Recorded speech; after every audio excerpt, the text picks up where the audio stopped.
A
lot of people. Yep.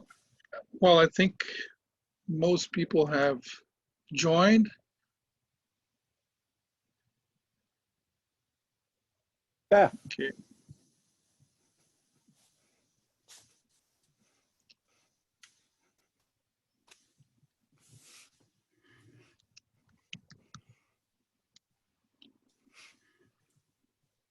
Okay.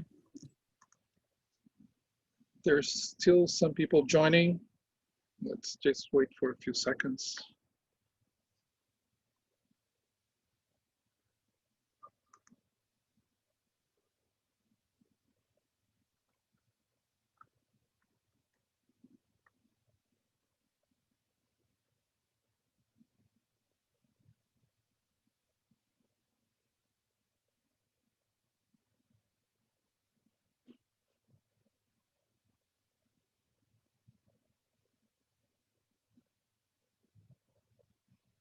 Oh, Jeff is there. Hi, Jeff.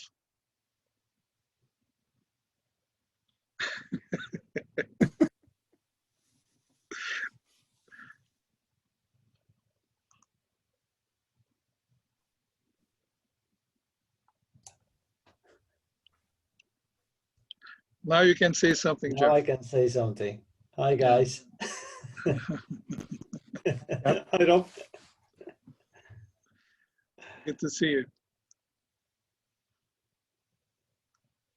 Okay, I think there's still people coming in. Okay.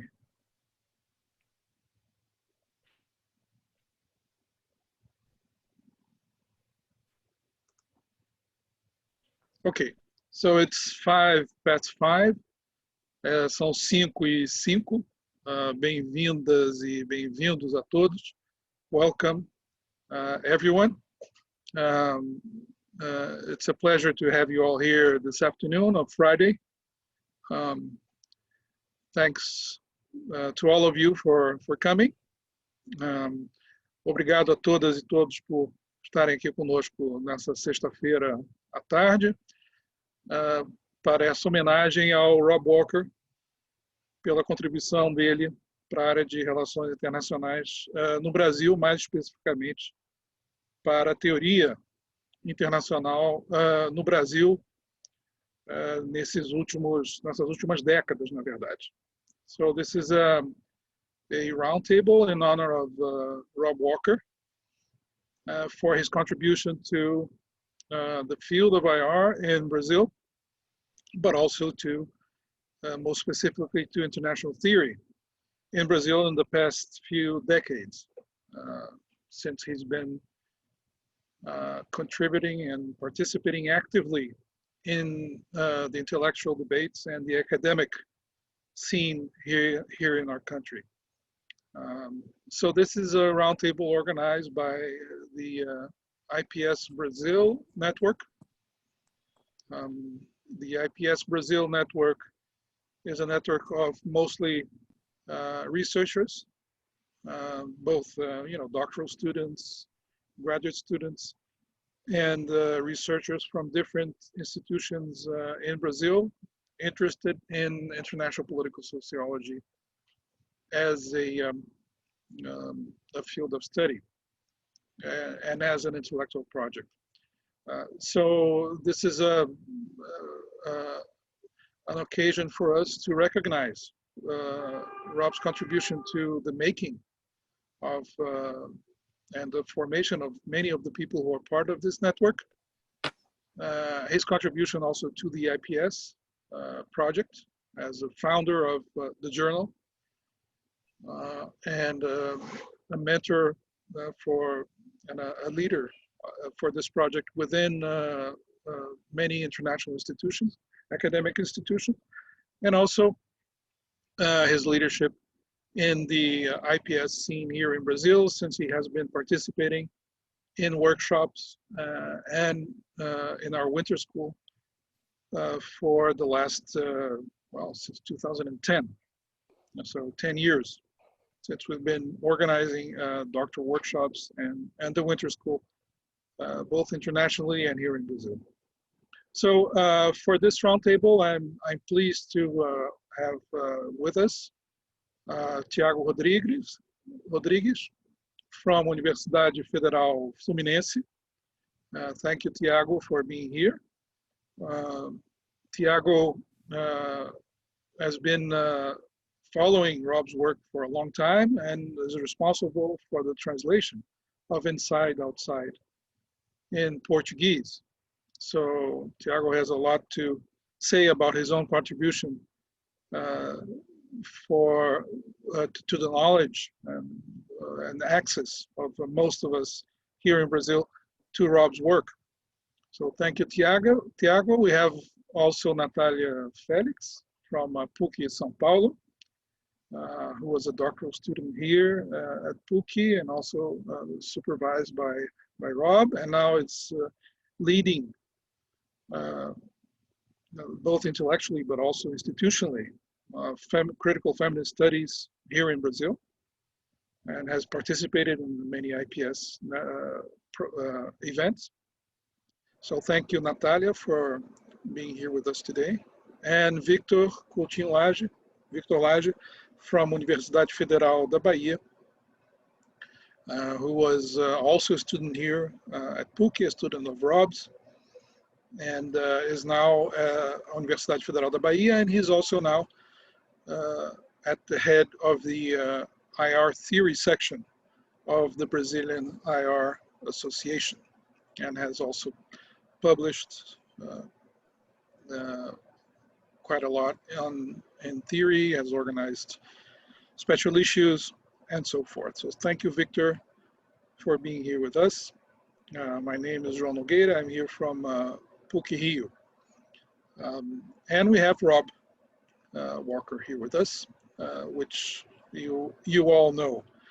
I think there's no need for introductions, but just for the sake of formalities, right? Rob has been contributing to IR in Brazil since the early 2000s, so somewhat from about 20 years. He's published vastly, and he's published one of the most important books in the field, Inside Outside, in International Relations as Political Theory. Then also, more than 10 years later, he published his other book, Beyond the Globe, After the Globe, Before the World. His other important book, Contribution to Political Theory and International Theory, and many other articles that we've been able to read here in our graduate programs. Rob famously contributed with Rick Ashley to a very important volume of International Studies Quarterly in 1991. The volume on dissidence was certainly a benchmark, or a landmark, sorry, in critical IR studies. So Rob is responsible for many, many decades of transformation and development of the change of the field of IR and international theory as a whole, and an important political movement within IR, which led to the constitution of a very strong cohort today of critical thinkers, people in IR studies, people in IPE, people discussing post-colonial studies, and so forth. I'll say a bit more about Rob's intellectual contribution when I say a few words here on the round table. Just would like to say that this tribute is long due by here at the IPS network, and is a recognition of not just his role here in Brazil. I mean, he's been recognized internationally many times, but this is one more occasion of us to recognize his contribution to the field internationally, but especially here in Brazil, where we're still, well, beginning, right, in the consolidation of IR as a field of study. We've been doing that for a few years now, but there's a lot to be done, I think. And I'm glad to see that, you know, a whole new generation of students and scholars are here paying tribute to Rob's work and to Rob's achievements in international studies. So without further ado, thanking once again for all of you for being here. I would like to start asking Tiago to intervene. We'll have 10-12 minutes for each of us to speak. Then Rob will say also a few words later. Thank you, Tiago. Okay, thank you, João. Thanks a lot. For me, it's a immense pleasure being here, and in order to share some ideas and to pay this tribute to Rob, a friend and I would say kind of mentor in my trajectory through this difficult field of IR theory. So in order to be control and stick to the plan here, I prepared a brief text, which I'm going to read right now, okay? So some years ago, in an interview for a Brazilian publication, Rob Walker revealed that he was seen as a kind of a terrorist in the field of international political theory. I believe that this metaphor is quite appropriate to describe him, but I'm not sure if he really sees himself as a terrorist or if he was only enjoying the irony of that depiction of his work. Which is it, Rob? It is, though, interesting to remember that historically, the only kind of political activist who proudly assumed the heavy burden of being called a terrorist was the late 19th century and the early 20th century anarcho-terrorists.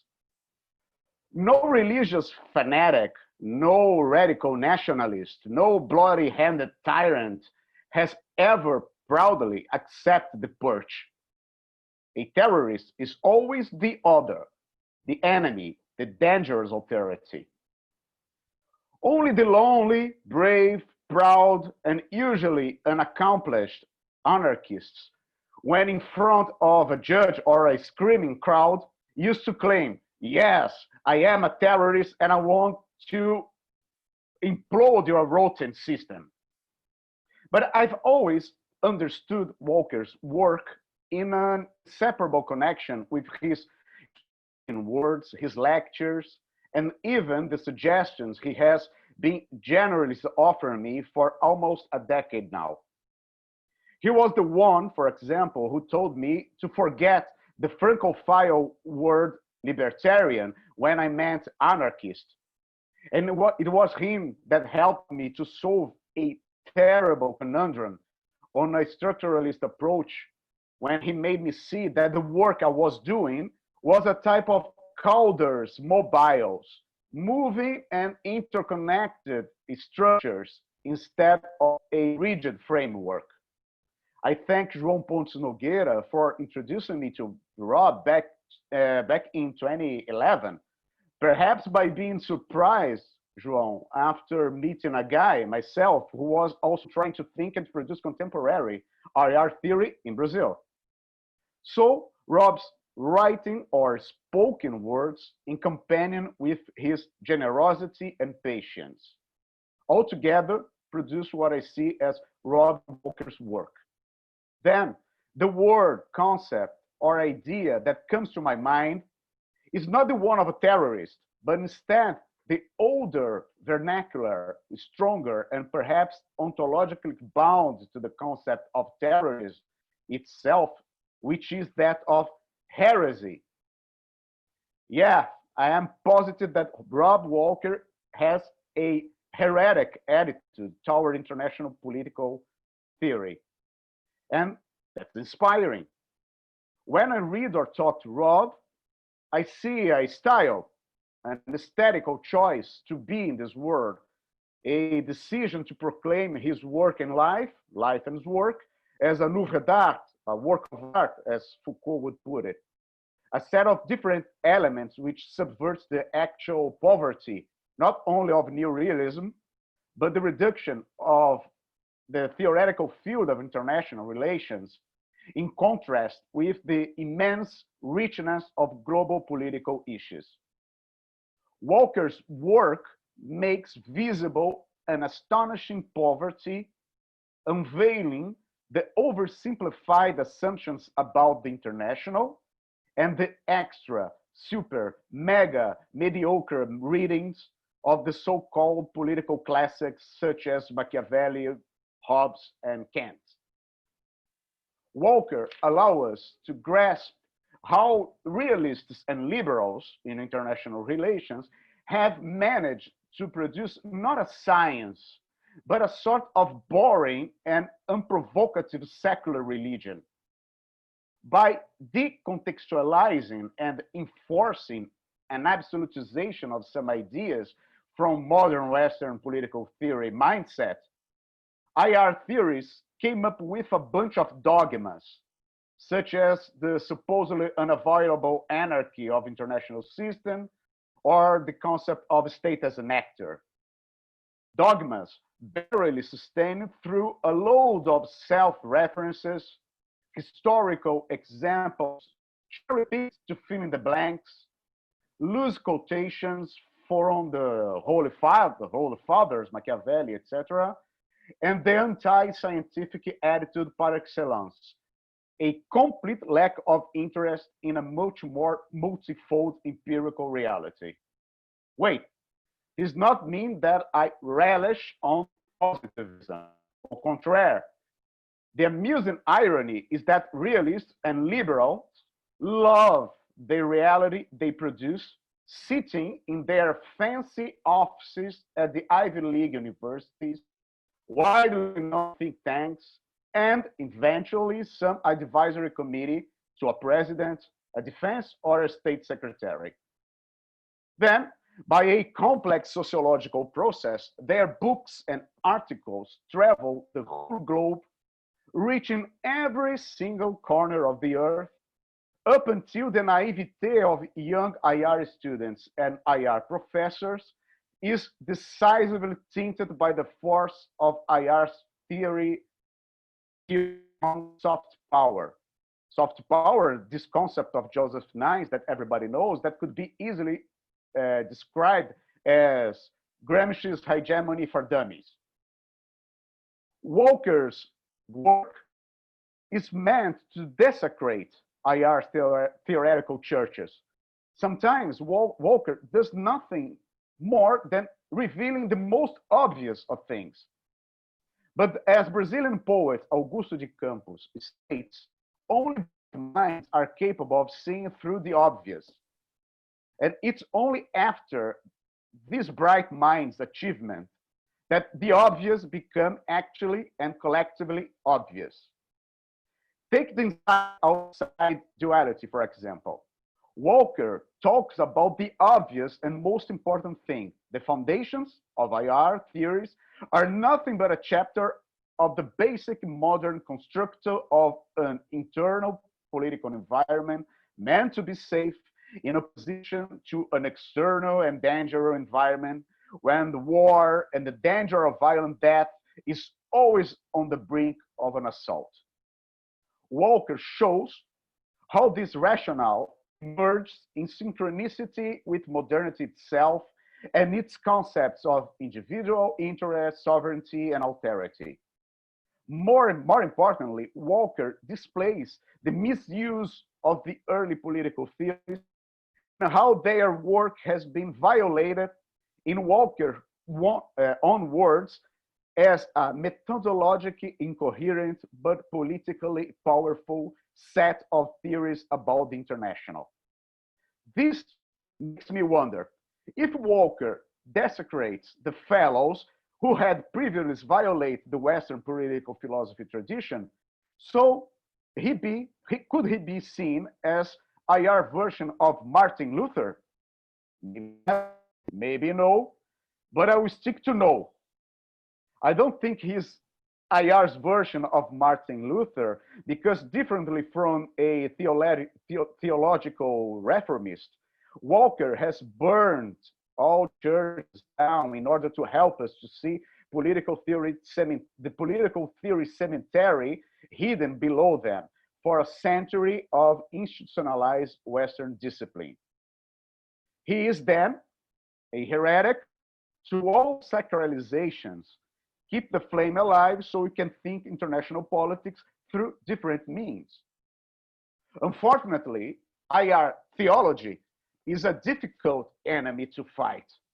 They have the means, they have the resources, they have powerful sponsors, and most importantly, they present simplistic definitions for complex phenomena, which turns out to be quite seductive to many. That's why a book such Inside Outside, International Relations as Political Theory, originally published in 1992, is still life-changing for IR students and researchers, not only in Brazil, but all around the world. And Rob, don't get me wrong, but this is kind of sad, isn't it? Because it displays how IR as a field is under a sort of that is like a trap.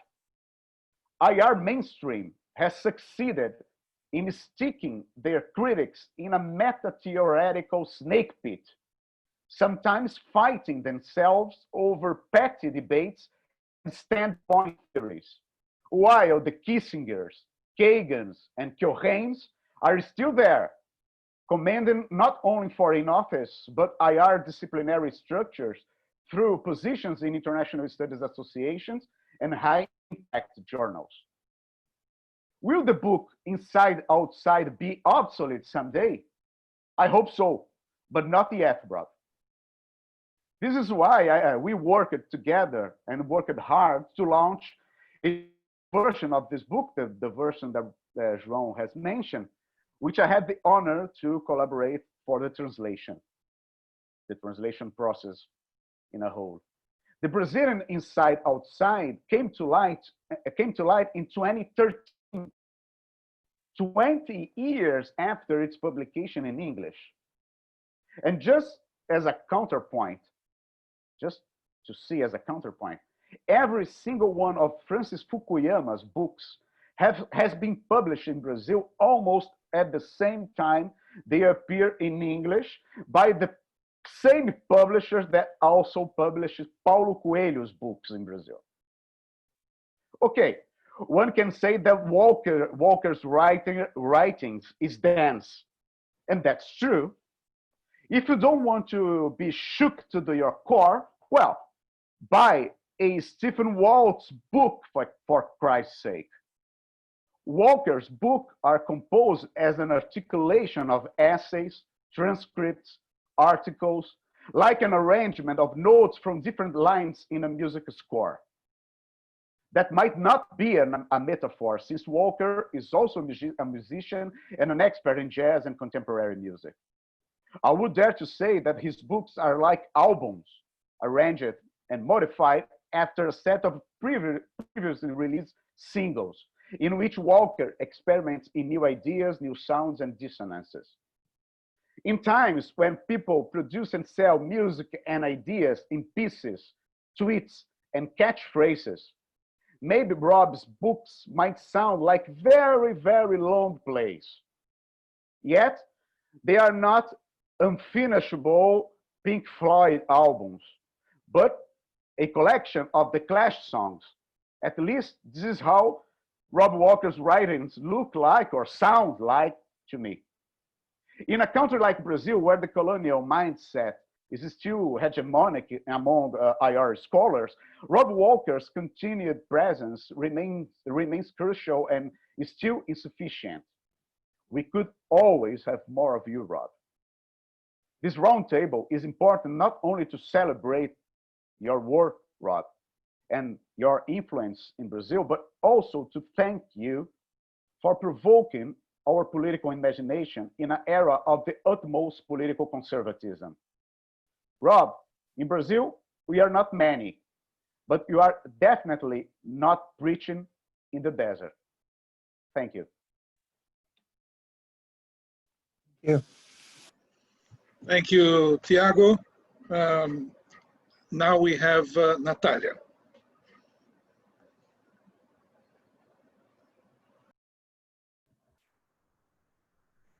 Hello there, can you hear me? So good afternoon to everyone. It's a great pleasure to be here with you today in this very special roundtable, to Rob and to me and to Yuri and to Brazilian IR as a whole, I'm sure.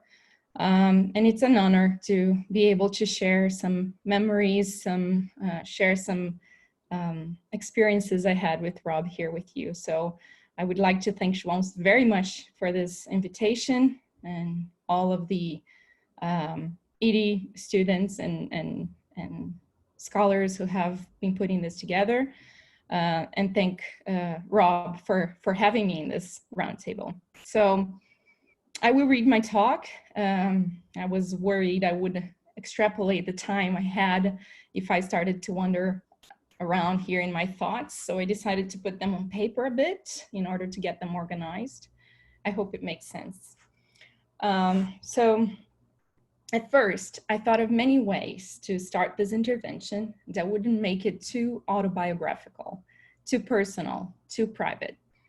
Against all of my critical, feminist, post-decolonial ethics that so clearly understands that the personal, embodied experiences are what makes the world go round, I thought for some reason that this would be inappropriate at this moment. But luckily, I came to my senses soon enough to understand that this is the only thing I can do today.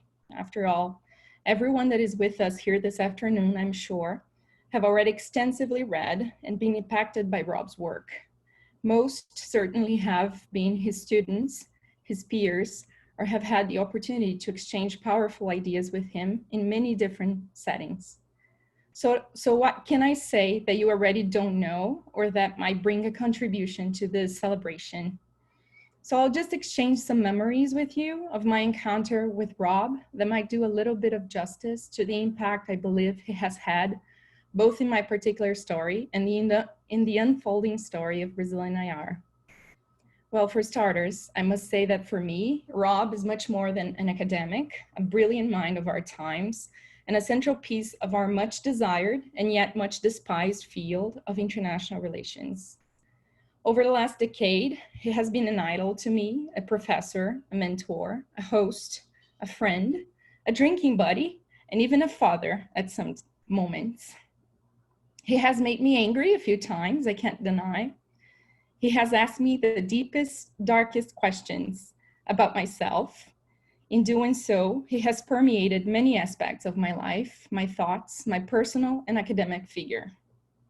Rob is, in my opinion, exactly this, a transformative force of nature, someone who can disrupt all common sense, all certainty, all faith.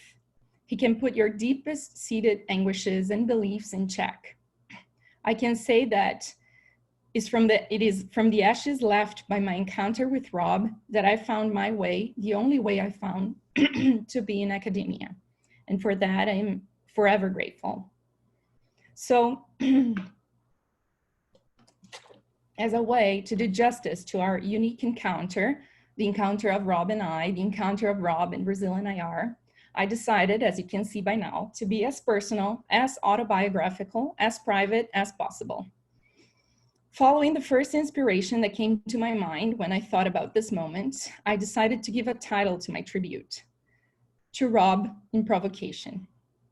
The reason for this takes me back to my first encounter with Rob in Rio, somewhere in between 2009 and 10. After what seemed to me the most transformative, mind-blowing academic experience of my life, all packed in a 5 or 6 week period of acute reflexivity, Rob offered me his copy of Kant's political writings. I'm sure he just wanted to get rid of some of the weight of his suitcase before going home, in order to make room for his Brazilian records and souvenirs, and of course, for Reese's, his son's gifts. That was the first book Rob gave me. In it, he signed, To Natalia in Provocation, Rob Walker. The meanings I attached to this act and message and the kind of connection it established between us would haunt my life in Rio, and I dare say that it followed me to São Paulo when I left. The gesture meant for me many things in that moment, but two perhaps stand out. On the one hand, he was inviting me, despite all opinion to the contrary, to dig deeper into some of the foundational texts of the modern international in order to find a way out of it, or at least a way to live with it. On the other hand, he was challenging me to find something there or somewhere else, perhaps something he had not found himself, that would allow me to one day kill my father, an imperative he would repeat to me many times over the following years, particularly when I tended to get too excited about his ideas and therefore and buy them. Since then, my encounters with Rob, be it in Rio or Montreal, Victoria or Honolulu, were always a follow-up on the initial provocation. I can say that he was extremely successful in provoking me, even though that is not such a difficult task, as I am someone who can be easily provoked. But his provocations since then have had the particular power of nurturing the most childlike, curious, restless, and stubborn parts of my wandering self. And these parts are the ones that thrive and bubble while inside the classroom, inviting myself to always be the student, the best profession there is. As many of you know very well, talking to Rob is never a linear path. It takes you in twists and turns right down the rabbit hole. Many times, his provocations would infuriate me and turn me inside out, searching for some ground that never seemed to be there.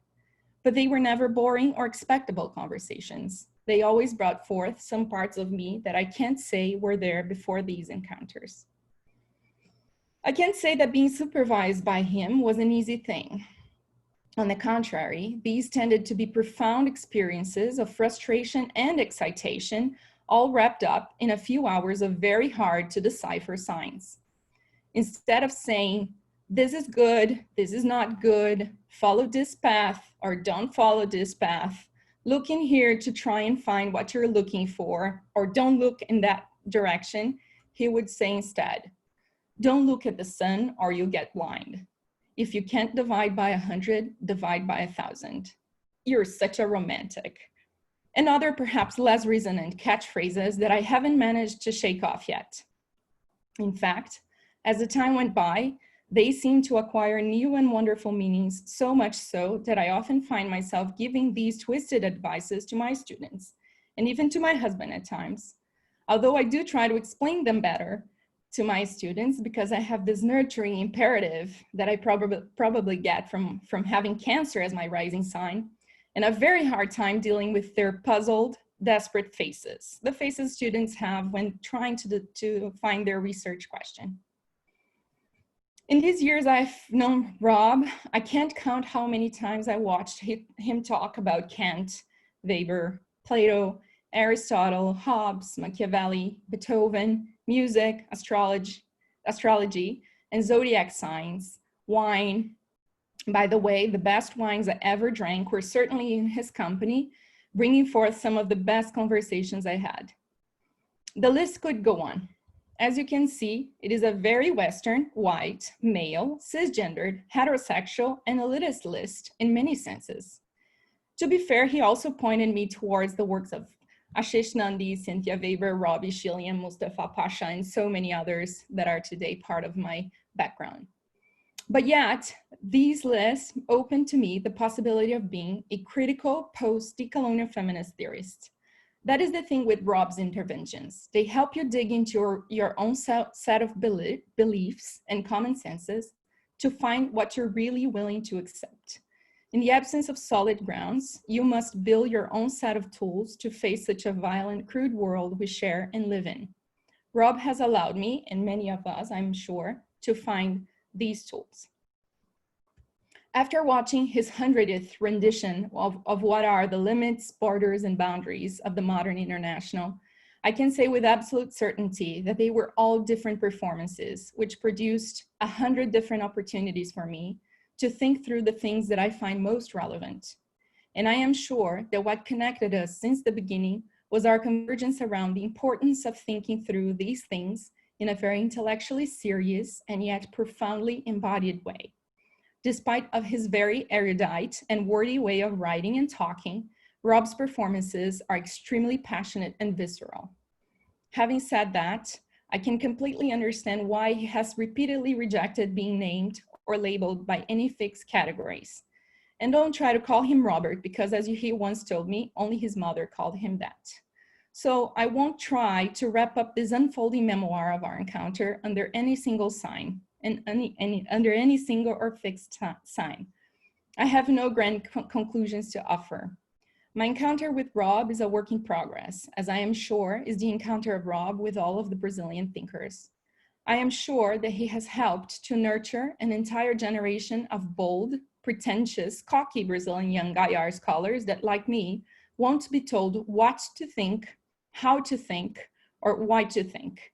And the fruits of this confidence he has somehow managed to sow and nurture in many of us is already changing and will continue to change even more radically, I believe, the face of Brazilian international relations. Thank you so much, Rob. Thank you all. Thank you very much, Natalia. Victor, please. Yeah, well, can you hear me? Okay. Well, as my colleagues, I'm gonna read as well. So first of all, I'd like to thank João for the invitation. Being part of this event is truly meaningful and also terrifying to me, since in relation to the name Walker, comprising under this name his texts and all the conversations we had so far, as well as the specter that has accompanied me throughout my formation, in relation to this name, I have infinite depth. The most fascinating thinkers, in my view, are not those that create schools or theoretical labels, much less those who seek followers, but first and foremost, those whose thought is a never-ending resource to thinking, those masters whose parricide is endless. And all that comes under the name Walker to me, an irritatingly convincing master name. That said, I will resist making personal commentaries today, at least not explicitly personal, and will focus instead on a few of his written thoughts. My underlying motive is to emphasize some of Walker's contributions that I consider to be crucial to rethinking and interrogating the contemporary. Walker's thinking has never been more important, and it is urgent for us in Brazil, and even more so for those situated in the so-called centers, to think with and against him. To think with and against him.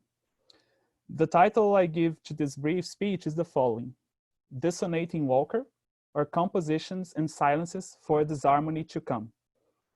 I must stick today only to a sort of prelude to more sustained engagement with his work in the future. And to this prelude, I will propose 3, maybe 4 notes. So first note, composing through counterpoints. One of the most important contributions coming from Walker's thinking, and as I will later suggest, perhaps also an aspect we must reconsider and even resist, impossible as it may be, is how no easy way out is offered in the general problematization of modernity he has unfolded. Or rather, his text compels us to be suspicious precisely of those attempts to escape modernity, as if modernity itself did not offer the exits that ultimately reinforce the problem in the very first place. This is Walker's concern since at least his 1980 essay, World Politics and Western Reason, where potentials, but also difficulties and even traps in the challenges to global hegemony of Western modernity are already discussed. In this essay, we encounter the guiding thread of Walker's music score. Instead of taking binaries and dichotomies for granted, taking sides as if this action was the only choice left open, thinking must play with and against all those binaries and dichotomies that ultimately risk turning difference into a mere variation upon an allegedly harmonious modern whole. In other words, Walker's texts are not a series of counterpoint within prevailing harmonies, but most fundamentally counterpoint to prevailing harmonies, as well as compositions of possibilities and impossibilities of thinking through counterpoints. Second note, composing with dissonances. As we all know too well, Ashley and Walker's 1990 texts presented us the task of listening to the language of exile through a dissident thought in international relations. That means respecting the dissident practices undertook in marginal sites and places that defy the control of modern forms of knowledge.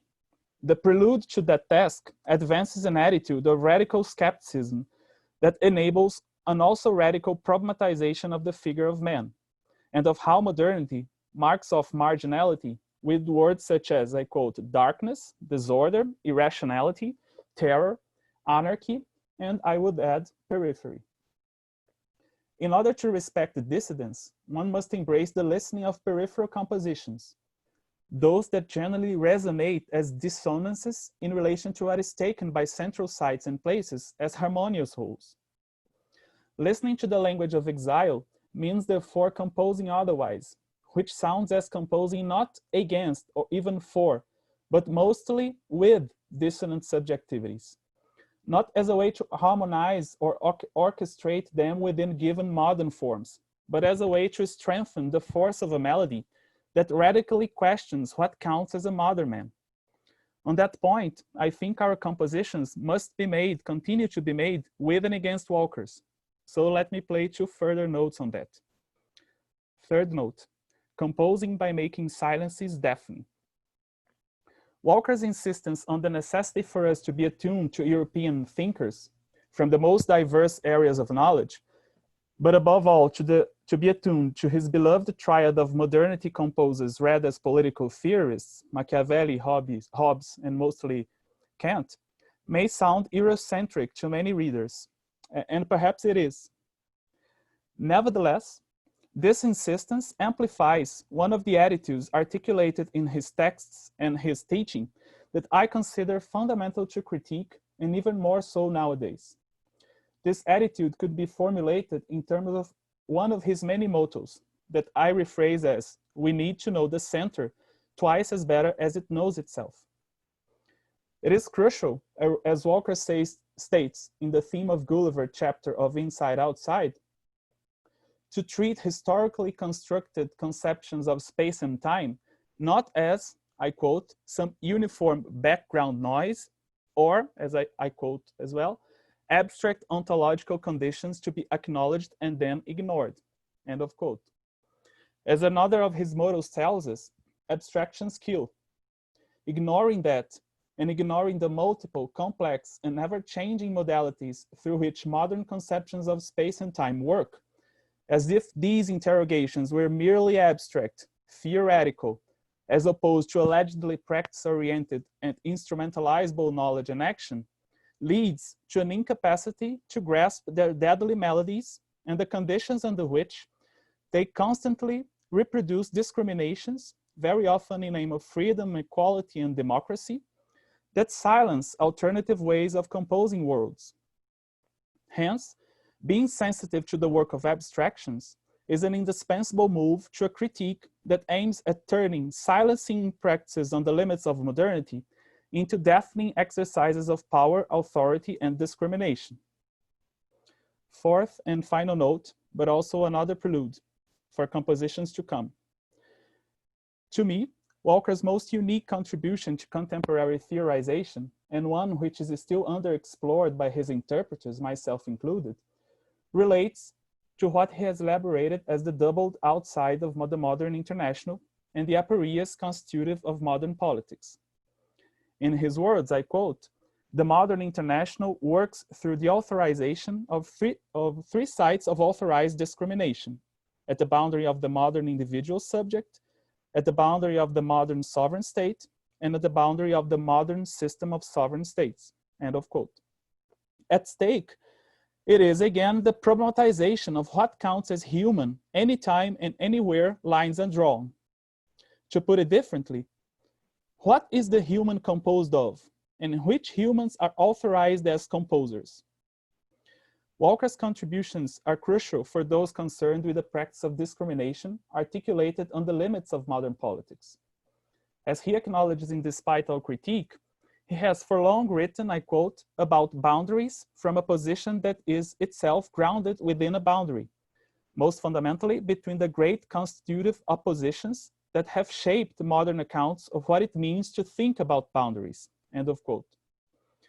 In face of that, however, I would say one can apply to Walker's texts the same maxim he applies to Hobbes.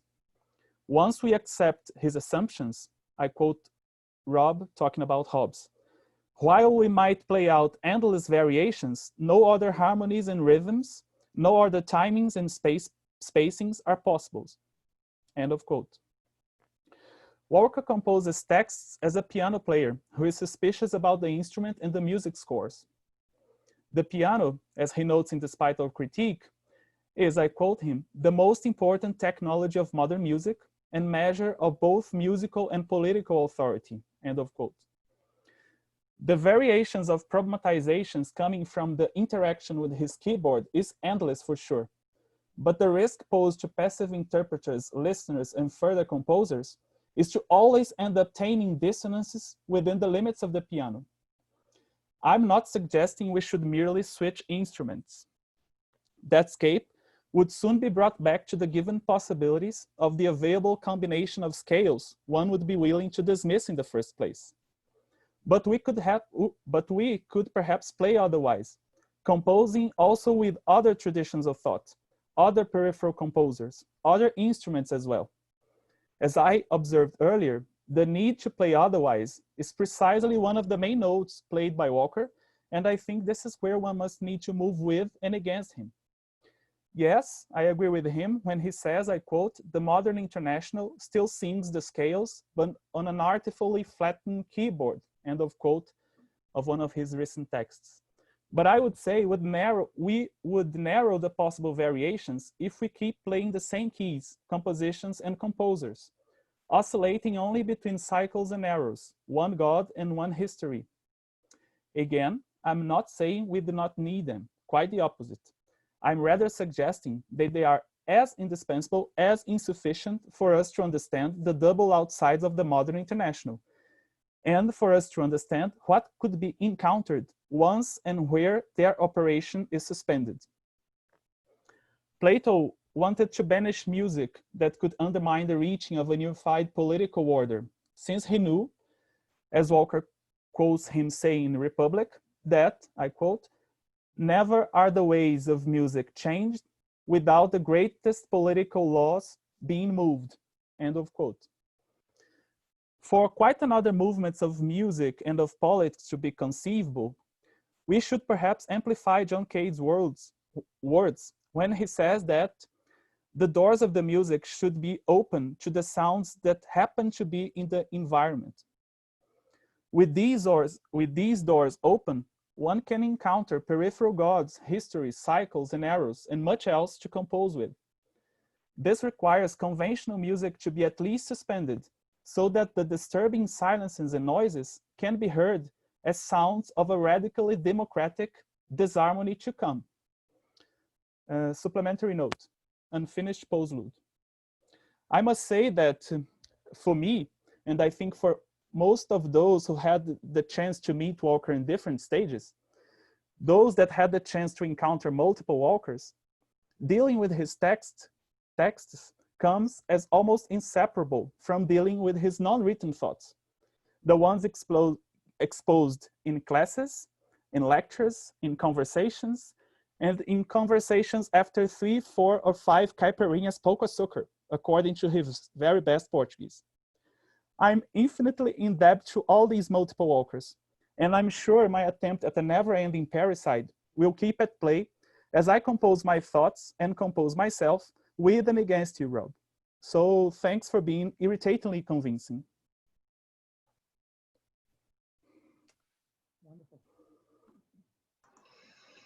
Thank you, Victor. Thank you so much. Once again, thank you all for being here today. I'm going to give the floor to Rob to speak to all of us. Then I will open for questions and anything you want to say to Rob, which can be either over the chat written, or I think you raise your hand, and we will unmute you somehow. Or maybe you ask to speak through the chat. Yes, and then we'll, through the order in the chat, we'll give you the floor. Okay, to all of you who want to intervene. Just a few words. There's surely not enough time to do justice to Rob's influence and importance to IR in Brazil. We would have to have a roundtable, just to take more time to go deeper into it. But I would just like to, point perhaps 2 or 3 ideas that illustrate Rob's importance for all of our critically oriented international thinkers here in our country. And I would like to start saying that I agree with Tiago and Victor and Natalia about the actuality of Rob's thought for IR and for politics today. So I know many of us critically oriented thinkers are, for many of us, beyond the post-structuralist approach and critical turn in IR, and embracing all kinds of different modes of critique in IR. But I just want to say that in the context of pessimism, melancholia, despair at sometimes, we live here in Brazil, but also in the whole world. I think Rob's work is very pertinent because it still tells us that the international is a place to think about politics. It is a place to articulate critique. And it's also a place to think about alternative places, to do politics, to invent alternatives and new spaces. And that's what he's been doing since, well, he's been publishing in IR ever since. In my case, I read his book in 1994, just a year after it came out. I was beginning my PhD work in the US. And after taking my master's here in PUC-Rio in Erie, I was concerned about how critical IR, and at that time I was a Marxist, so I was a Gramscian. I was concerned how you could think about the international in ways that will not just reify the state and sovereignty or some notion of imperialism that was always very present in international thinking by Marxian and critical thinkers. So this concern was, turned upside down when I read Rob's work, and together with my, approach to IR informed by post-Marxism, Rob's work was constituted of the way I think about international relations until today. So much as like Victor, I still think with Rob, often also against him. We've been, we have disagreements a lot, but that framework still informs the way I think about the possibilities of a critical critique in the contemporary world. So at that time, my concern was, how to integrate critical IR or the critique of the international in a way that we could think about politics as well. So Rob's book, International Theory as Political Theory, International Relations as Political Theory, was exactly what I was looking for. So Brazil was in a moment of democratization.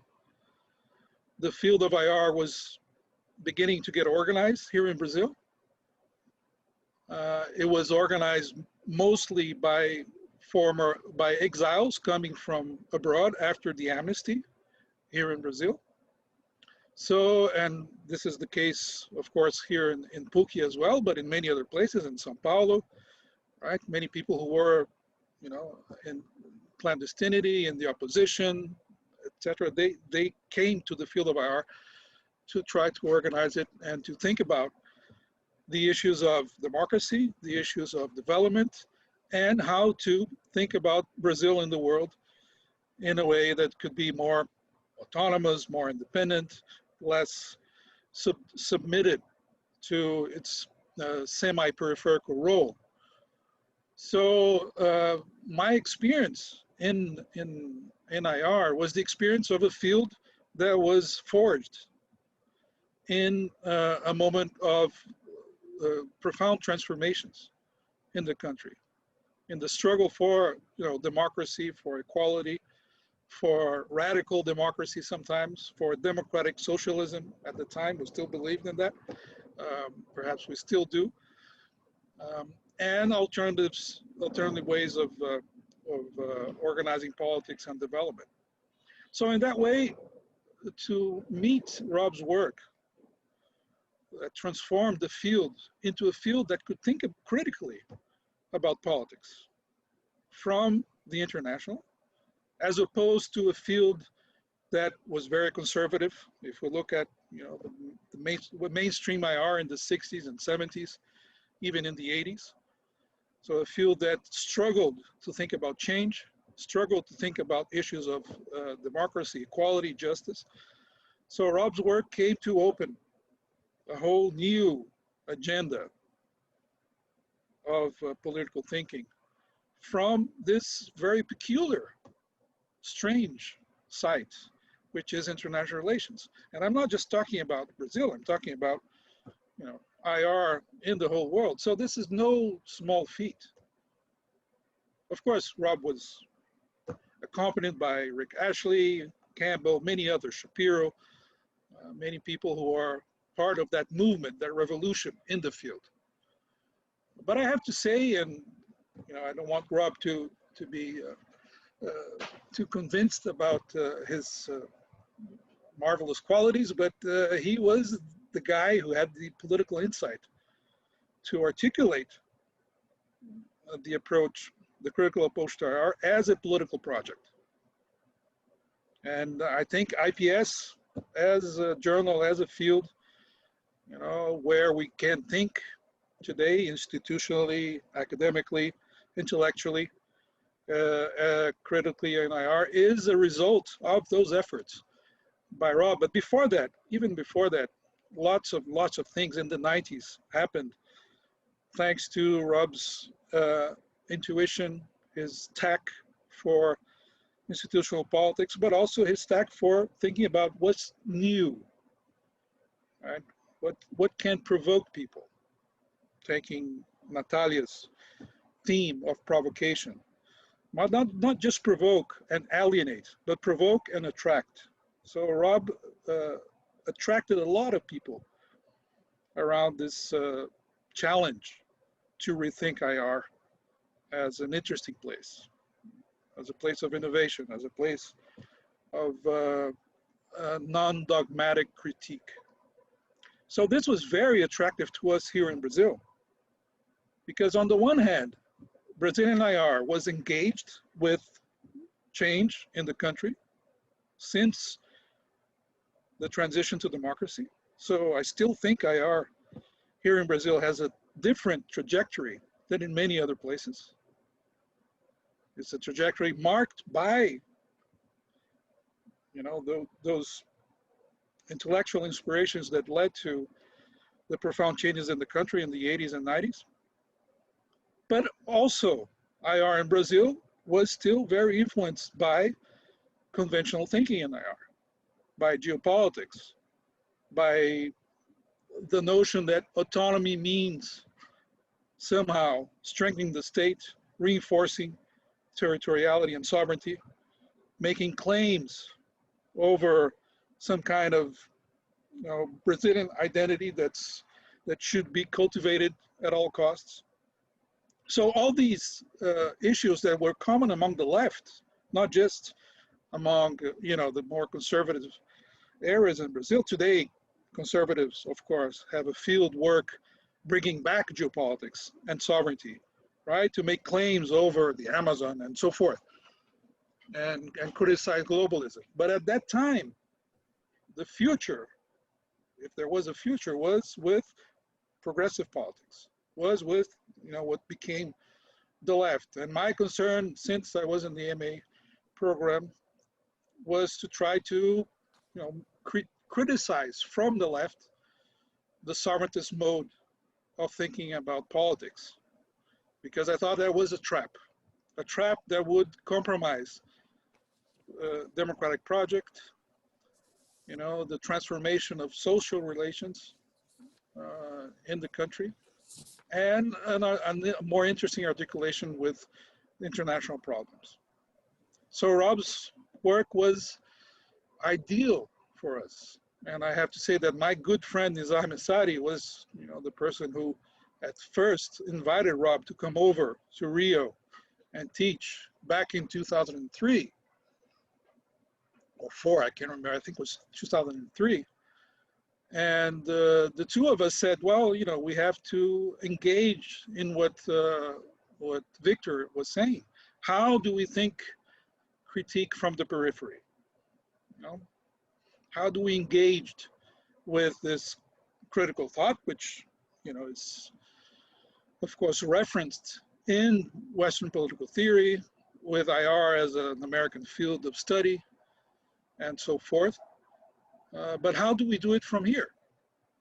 So during most of the 2000s, we were invested in the idea that Rob's work was relevant to Brazilian IR, but more than that, that we could, you know, articulate a critical perspective from here that was not necessarily, you know, particularist, because Rob was always very critical of particularism, as he is of universalism.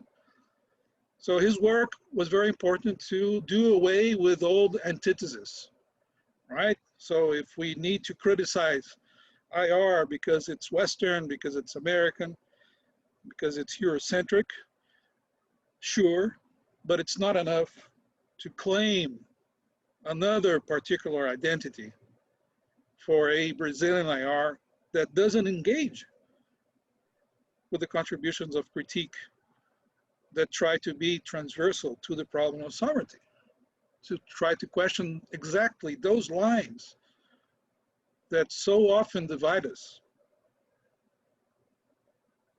and so often reinforce essentialisms and nativisms and identities. So that was the challenge. I have to say, You know, we probably didn't accomplish much of what we wanted to do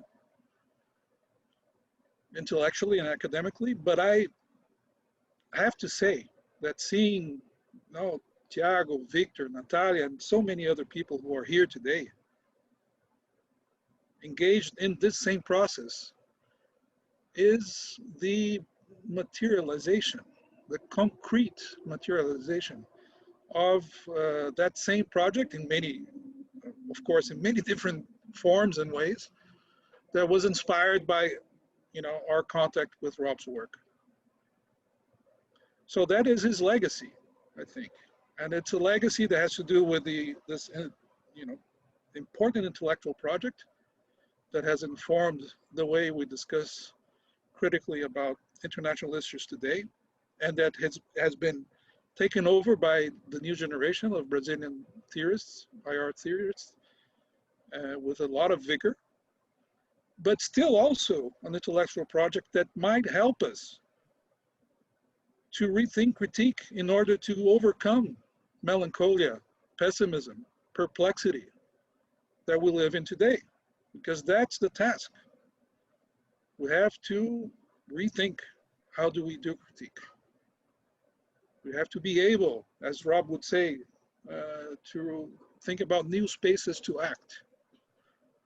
And here, perhaps we need to be a bit more radical even than we were in the 80s and 90s.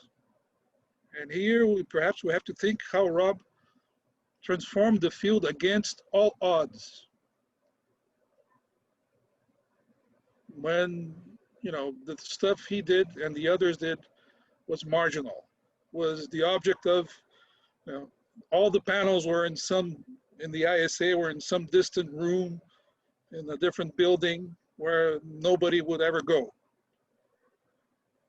So that kind of will to act, informed by critique, is perhaps what we need today, and we perhaps need with even more vigor. And we have to be critical of ourselves. We cannot, I think, waver. We cannot be complacent. And we cannot feel sorry for ourselves.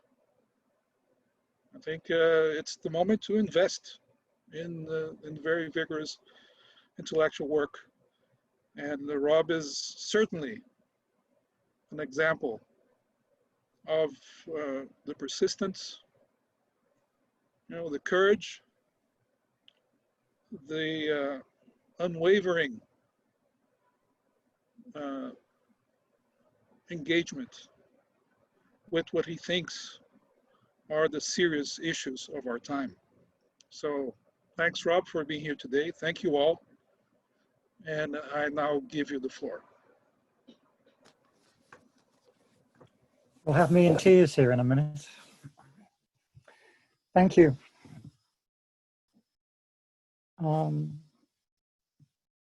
Let me say, first of all, I'm extraordinarily grateful for having been invited to Rio in the first place. Rio has been a very important part of my life, and I will continue to make Rio part of what I do insofar as I can. I could say much about João, Nizar, etc., in the early moments. I won't. I'll just note them. It's been an extraordinary pleasure to have so many friends and colleagues, students of whom I'm immensely proud. Sometimes I say to people, I'm more at home in Rio than I am in Canada. It's undoubtedly true. Somehow or another, culturally, I fit better there than I do here. But I'm here. I'm moved by all the comments that have been made today. It's impossible to respond to all of them, but I will pick up on some themes.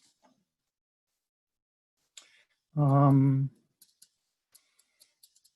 guess I'll go in the sequence that we have gone through. Tiago raised the degree to which I've sometimes been thought of as a terrorist, and he riffs off a number of meanings of that. I've had other epithets thrown at me. There's a certain famous professor in London who insists on introducing me as the Keith Richards of international relations. I'm not sure whether to be happy or very sad about that.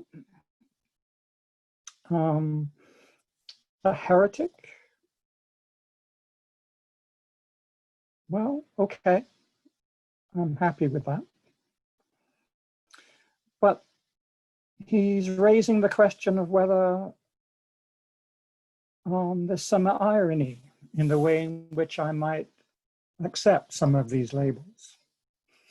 And I think he's right to do so, because I don't think much of what I do is all that radical. More or less the secret to what I do is to be extremely conventional and to push the conventions in ways that destroy the conventions, at least intellectually. And that's been my method all the way through. I do follow the line that if you wish to be critical, if you wish to make some non-normalizing claim, then you have to be at least 3 times better than the mainstream. You have to be. You have to know the mainstream backwards. And so a large part of what I do has really been trying to push the mainstream.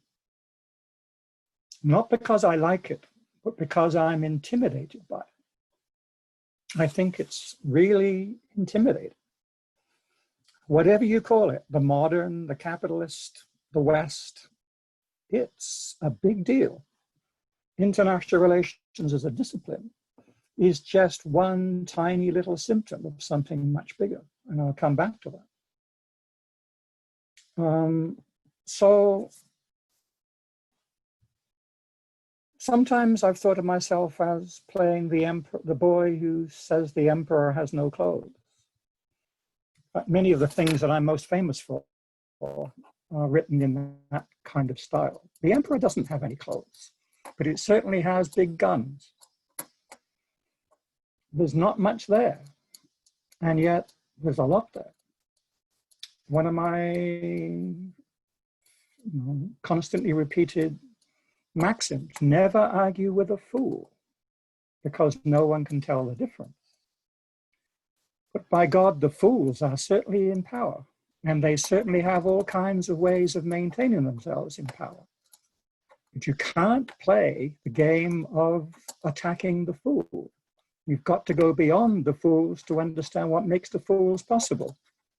This explains much of why I think that figures like Kant and Hobbes and Machiavelli and Plato and Aristotle and all the rest of these characters, they are so important, because if you don't understand how they set up, or at least how they express the setup and how they legitimize the setup, then you have no hope in hell of articulating an alternative, not least because they already frame what counts as the inside-outside relation. And if you pretend to come from the outside, well, all you're doing is running up against an inside-outside. It's the double outside problem. And so it's very easy to co-opt all kinds of critique and dissent. And that's what happens time and time again. And this is what is articulated by Derrida and in many, many ways. But nevertheless, we find ourselves going back into discourses that say, choose one or choose another. Choose the modern or the postmodern. Choose A or B. Well, of course, you can't choose A or B, because A produces B and B produces A. Basic common sense, you might say. It is one form of common sense to be critical of the radical dualisms of the modern world. But for the most part, the standard common sense, the Cartesian, Platonist, etc., common sense always has the capacity to somehow divide the world into two, us and them, critical and normal, good guys, bad guys. And this goes on at an utterly banal level and at a very, very sophisticated level. So it seems to me that much of what I do is simply saying, look, the emperor has no clothes because he's simply playing these two things and pretending they're separate, and you're going along with it. And so I think that there's kind of two common senses out there. There's the common sense, which is hegemonic, and there's the common sense, which is also hegemonic amongst many scholars. There's not much I say that it's not very conventional scholarship. I don't think there's anything, actually. But that other common sense doesn't get a look in. It's constantly undermined and reproduced by all the isms and the professionalisms and so on. It turns out, for very good reasons, that these dualisms have enormous capacity to reproduce themselves. I would say it's not just Plato, it's the Christians, it's the monotheists. Once you've got one God or one being, you tend to say it's either mine or yours. It's either being or becoming, or it's God or the devil or whatever. There's an over-determining force to the way in which we play these games. So, apart from being the boy that complains about the emperor with no clothes, I also play the game of trying to show how the most conventional canonical thinkers work, how they manage to stitch together all kinds of things in ways which have effects, but also how they fall apart, how they have been co-opted by all kinds of traditions and turned into isms, Machiavellianism, Hobbesianism. But even if you do the slightest amount of reading of the texts, those isms cannot survive. And so you have a very rich resource for taking the mainstream and showing that the mainstream is anything but the mainstream. Hobbes is certainly not a realist, nor is Machiavelli. And Kant combines realism and idealism, in which idealism is prior, but explicitly puts forward the idealism as the consequence of the legitimization of violence of a particular set of ideals.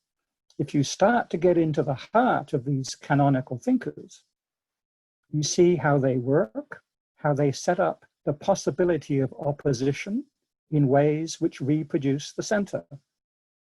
I say nothing new with this, it's just a teaching technique, and I'll come back to that. But it's also an intellectual, political technique. So much of what needs to be said is dead easy. You don't need to be a fancy theorist. You don't need to be a postie. You don't need to have read every single word of Derrida and Foucault and the rest of it. It's absolutely obvious, but it's not so obvious at the same time. And so the game of negotiating between what is unquestionable, unseeable, unhearable, and the techniques necessary to show that what is obvious is indeed obvious, well, that's a kind of learned trick. I've sort of got the hang of that. But it's not so difficult. The best critique of Hobbes is Hobbes. The best critic of Kant is Kant. Hands down. Best critic of Plato is Plato. Well, you don't need to go outside these sources necessarily. And of course, this is partly Derrida's move. I'm imitating many, many people. Derrida, Alfred North Whitehead, Ernst Cassirer, blah, blah, blah, blah, lots of people. So, yes, Thiago talked about the obvious, so I'm riffing on that. Much of what I do is entirely obvious, but the obvious is very, very difficult to negotiate.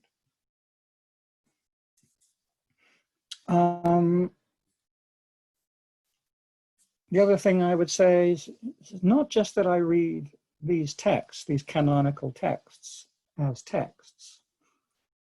I read international relations as a text.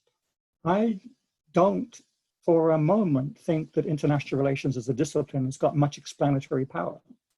It is for me a symptom or an expression. It's an expression of something profoundly important, which I'll also get to. It is a discipline. It is a social practice. It has all kinds of difficulties as a social practice. And these difficulties make one want to give up on international relations as a discipline. But that's not the game. The discipline examines something. It tells you stories about something. It's a legitimation of something. It's an expression of something.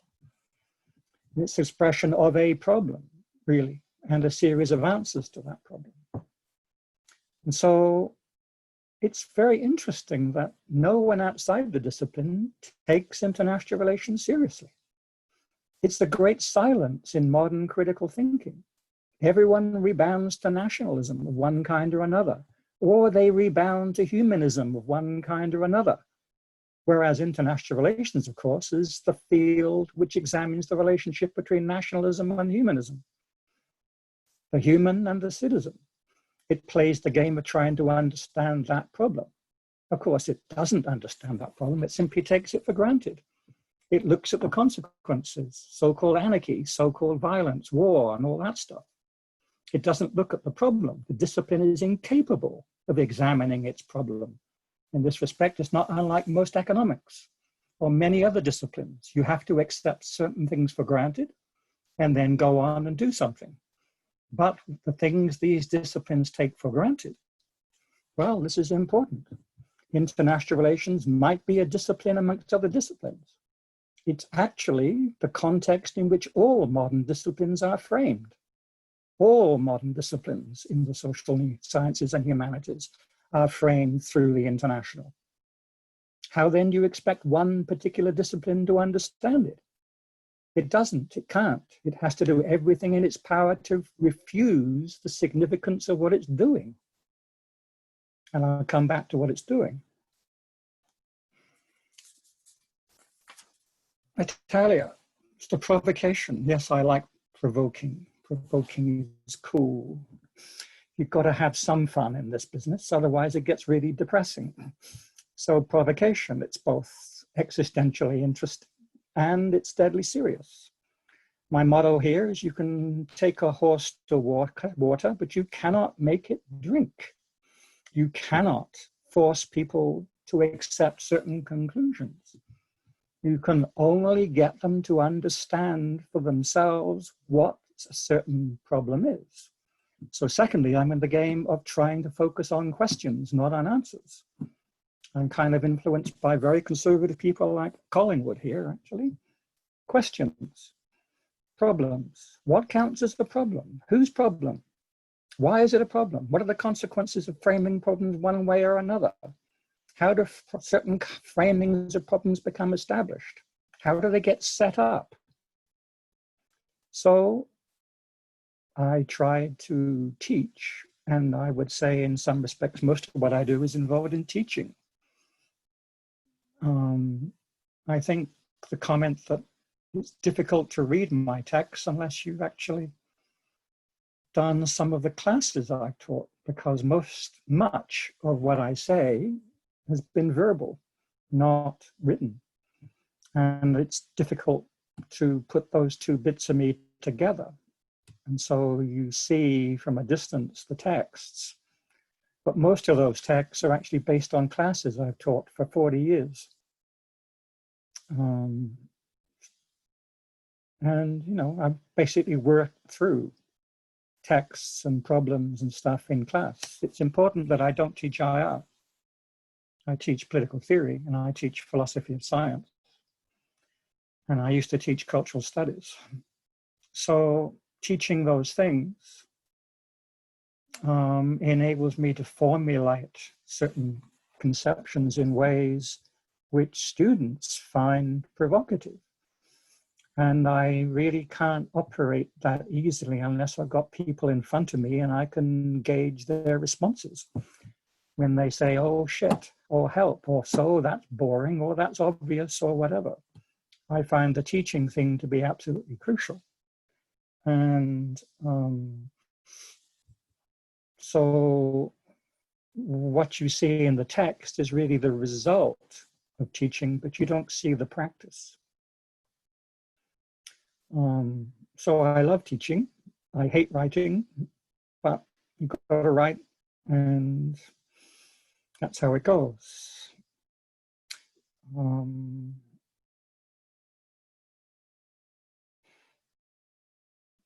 The theme of looking at yourself. I think Natalia said something about this. One of my principles here is you've got to know yourself. I was once accused by a certain famous professor, namely Roy Jones, of being Socrates in print. I thought this was the weirdest complaint you could possibly make. I'm not actually that fond of Socrates, but to accuse someone of being Socrates, it's strange. I think they were really referring to the Pied Piper of Hamelin, people who certainly seduce through their speaking or their writing or whatever, and take the poor children away. Well, okay. My view here is that my technique here is to try to get people to understand what they themselves bring to texts. I often claim I don't teach anything except what students already know. I don't do the didactic style. I try to ask people how they come to engage and learn from the text and how much of themselves they impose on the texts. I often play out my famous trope of this with Machiavelli's Prince, the first chapter. It's a half a page, as many of you know. Read it. And after teaching this thing for 40 years, the usual answer I get is, well, you should do evil to stay in power. Got nothing of the sort to say. It sets up a problem. If you don't understand the problem, you're not going to understand the rest of the text, which is why Machiavelli is a Machiavellian, like hell he is. And Hobbes is a Hobbesian, because no one reads the initial stuff. What is the problem that's being set up? So know thyself and understand the problem and understand your understanding of the problem in relation to their understanding of the problem. And if you don't respect the text that you're engaging with, you have no right to be critical of it. That's a sort of simple pedagogical position that I play out all the time. You have to know the conventions and you have to respect the conventions. You have to respect the sheer force that these guys, and they're always guys, have set up in ways that trap us and keep us doing the same thing, the same thing, the same thing, pretending we are doing something different, pretending we're critical, when all we're doing is reproducing the status quo. It happens all the time. Victor, I have no disagreements, which is a problem for me. Yes, binaries, how they work. Well, as I've already said, that's much more interesting to show how the choice works than to make the choice. So if one's forced into the choice, one's already lost the game. I show how they work as contradictions. I have a problem because as soon as I use the word contradiction, some people immediately think of Kant, some people think of Hegel, some people think of Marx, some people think of the Buddhists, some people think of this, that, and the other. What does contradiction mean? There are so many varieties of contradiction. The classic one is the Hegelian one, which depends upon Aristotle's logic. Universality will always trump particularity. Master will always trump slave, or perhaps vice versa. It's such a locked-in story. So contradiction, yes, you can refuse the dualisms, but it's not easy to adopt some other understanding of the binary that is not overdetermined by the standard Aristotelian logics, whether they're Kantian or Hegelian.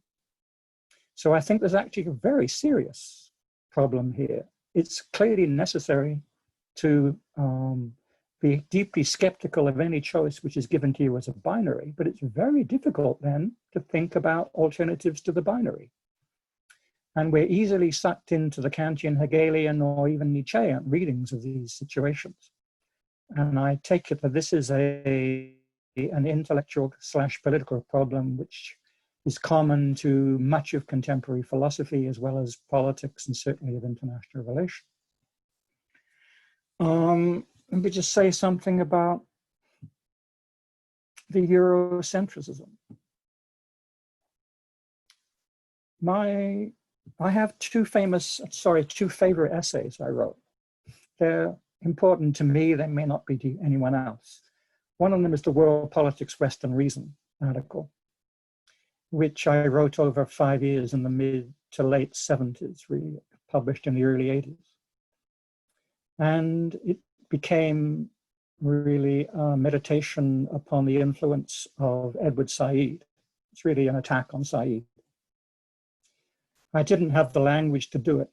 I didn't have the facilities, but I had the instincts. And the problem for me was once you set up a binary of Orient and Occident, you're going to get into reverse Orientalism, as was immediately obvious in the literature coming out of the Palestinian community in particular, as soon as Said had published the thing.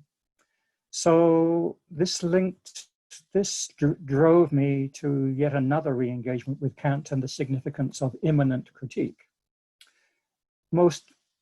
All critique in the modern world is immanent. The temptation is to go transcendental, but the relationship between the immanent and the transcendental is, of course, the central problem of the modern, the infinite and the finite, the immanent and the transcendental, depending on whether you go Greek or whether you go theological.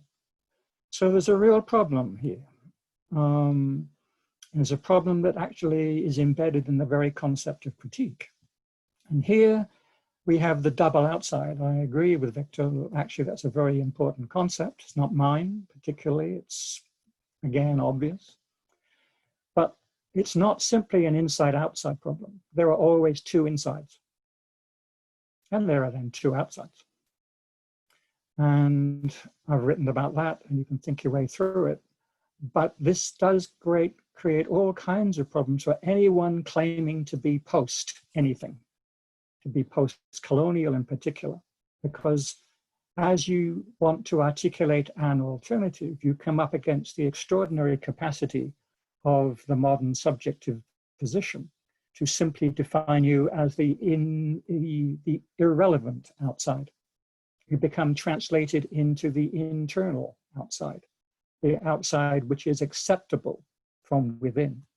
And this is more or less how the modern nation state works, it's how modern subjectivity works, and it's certainly how modern Orientalism works.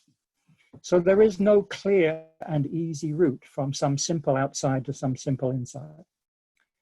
Again, nothing new with this. Dear old Kant himself had intimations of this.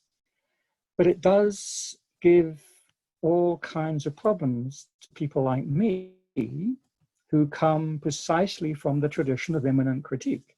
I agree, it's a limited tradition. I agree that my obsession with these mainstream figures is a limited technique. It's intended as a limited technique, and it's intended as a taking of horses to water.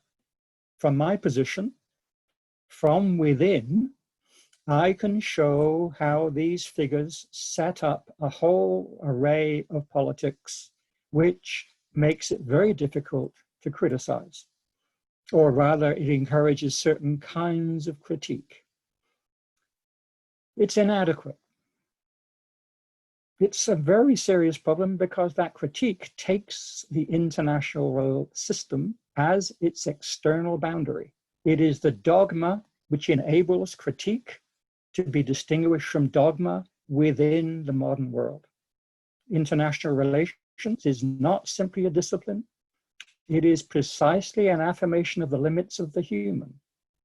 And all categories of human can easily become dissolved into the particular modern formulation. This is the brilliance of the distinction between the state and the nation, because the state, the sovereign state, gives you the abstract form of what you must be as a modern human. And the nation gives you some opportunity to express your differentiation as a substance, as a subject, as something other than abstract form. So abstractions kill, yes. Under modernity, officially, everyone is an abstraction. This is how you get the modern conceptions of liberty and equality. It's liberty under the law, equality under the law. Substantively, it's a bit different, of course, and there's a huge struggle then between the substantive and the legalistic, the formal. And it's very difficult to get out of that, not least because the ideals which are articulated through those abstractions, liberty and equality, maybe security, subjectivity, subjectification, are precisely the things we love. We love the abstractions, and the abstractions will kill us, precisely because we reify them and we want to keep them. This is what international relations as a discipline is ultimately about. It reifies what we must be as human beings. It is, one, the separation of man from world, man from nature. Call it Plato, or call it the Renaissance, call it what you will. But you've got your category of the human, and the human is then either general or particular. In general, it's an abstraction. Humanity, humanitarianism, human rights, blah, blah. And citizenship, it's an abstraction. It's a condition under law. Not only are we schizophrenic, we are schizophrenic abstractions. Caught between the abstract universality and the abstract particularity. That is what the international system sets out as the condition of possibility of being human. On a flat space. Freedom within, war between. That's the deal. Which do you want? Do you want to give up the freedom within in order to get rid of the war between? The answer is no. Everyone loves their imprisonment. This is the, how should we say, the hard line. This is affirmed by the Republicans, by the Democrats, by, and I'm not referring to the Americans in this case, Machiavelli, Hobbes, Kant, whatever. This is the deal. You can be human on the condition that you are first of all a human, sorry, a citizen. And your citizen rights are basically legal rights. They're abstract. So there's all kinds of things going on here. Inside, outside, substantive abstraction, which makes it very, very difficult to be anything other than, to use a dreadful word, modern. Maybe you want to call it Western. Maybe you want to call it something else. Call it international, as what is my move, the modern international. This is the deal. One, you're separate from the world. You are free because you are not driven, determined by nature or by God, or the wrong kind of people. And secondly, you make a choice. Do you want to be human in general or human in particular? You make your choice, and you hope that in choosing the priority of citizenship, you can eventually become human. I am all in favor of another kind of critique that doesn't reproduce that narrative. It's a very powerful narrative. And the problem is not that it produces a conception which is nasty, of man that is nasty. It produces a very elevated conception of who we might be as human beings. It's highly idealistic. The problem is not the realists, it's the idealists. And who are the idealists? Us. And who is us? Split abstractions. So that's a formulation. I don't have a solution. I'm very, very happy to lead this particular horse to water. And I hope that Victor can start drinking and show us how to do so, preferably with some caipirinha added to it. But one needs, I think, to be serious about what is at stake in resisting the international and what's at stake in resisting the colonizing, westernizing, imperializing formations which are reified, naturalized, legitimized in the kind of international story about humanity that we all love. Didi, João.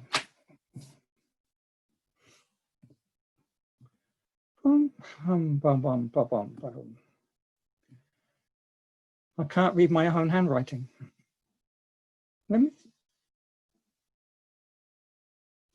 Maybe I'll come back to this. I just want to finish because I'm going on too long.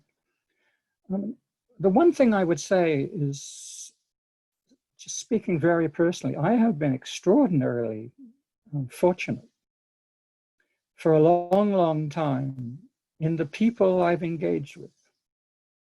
Some of these were musicians I knew in my teens. Some of them were extraordinary intellectuals I got to know as a graduate student. Hardly any of these people were social scientists or IR people, even political scientists. They were historians, they were geographers, they were physicists, they were mathematicians, they were philosophers. And as soon as I started getting into the world of the World Order Models Project and traveling around the world, literally, I ran into all kinds of extraordinary people. So I know that I have been very fortunate that I've not been tied down to a discipline. I've been teaching in a smallish university in which I can get away with murder, more or less. I don't have to conform to the disciplines. I appreciate the freedom. So I know that one of the differences between my generation and much of the modern generation is that disciplinarity is over-determining.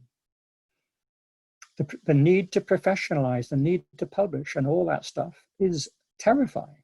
I could not survive it. I know I could not survive the modern academic world. So I am privileged, but from my experience, I do think it's important to get out of the boxes that one is forced into the disciplines. I'm not necessarily recommending interdisciplinarity or transversality. I am recommending trying to figure out what problems people are trying to engage with in different situations. What is the problem now? Which problem is the most important problem? What's the most interesting formulation of problems? So the secret, if you like, to the way I've been doing things was really to figure out from quite serious people how they thought about their questions. Think the question. Answers are dirt cheap. They're actually dirt cheap. There's lots of them. The difficulty is to know whether those answers fit the right questions. So I think international relations is a brilliant site for being completely bamboozled about what now counts as the important political questions of our age. Who dares now say what is most important? Who dares? We have such an extraordinary range of problems. How do you put them together? No modern discipline can cope with them. But if you're trapped within a particular discipline, international relations is probably as good as any. It has more excuse than any to engage with all kinds of things. So I do think actually for all its problems as a circumscribed discipline, the space it occupies is absolutely crucial for rethinking A, what counts as political, and B, what we think we are.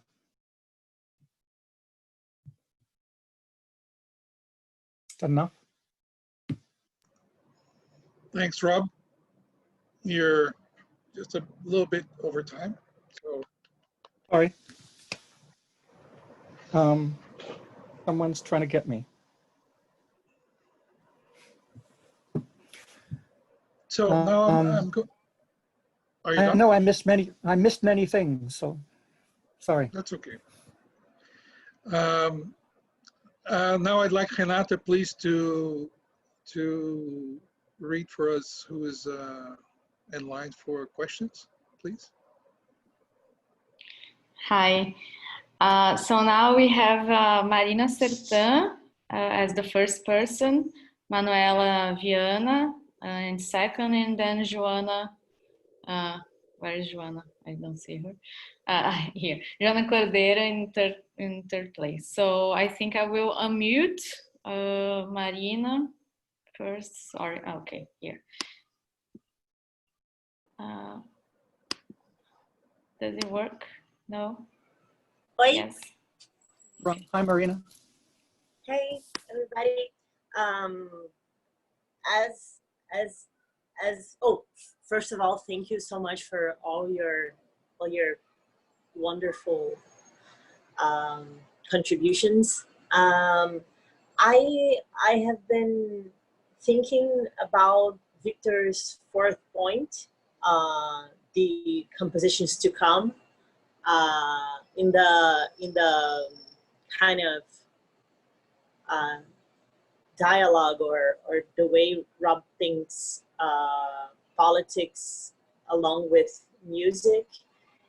And I've been reading Mark Fisher, and he raises the question that like since the 70s or 80s, we have not had nothing new music-wise. He says that, like, quote unquote, at the level of form, music is locked into pastiche and repetition.